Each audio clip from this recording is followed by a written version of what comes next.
आपण बघत आहात AKP न्यूज मराठी. आपला आवाज आपली ताकद. सबस्क्राइब करा, शेअर करा, लाईक करा. AKP news Marathi.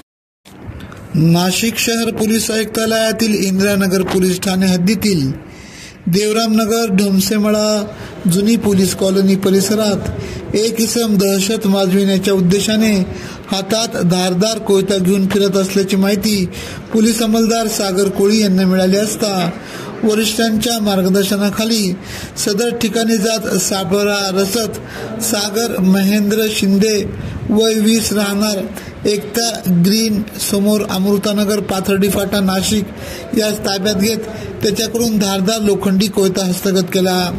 सदरची कामगिरी इंदिरानगर पोलीस ठाण्याचे वरिष्ठ पोलीस निरीक्षक श्रीमती तृप्ती सोनवणे यांच्या मार्गदर्शनाखाली गुन्हे शोध पथकाचे पोलीस उपनिरीक्षक संतोष खुंदे, सागर कोळी, पवन परदेशी, अमोल कोथमिरे, सौरव माळी यांनी केली.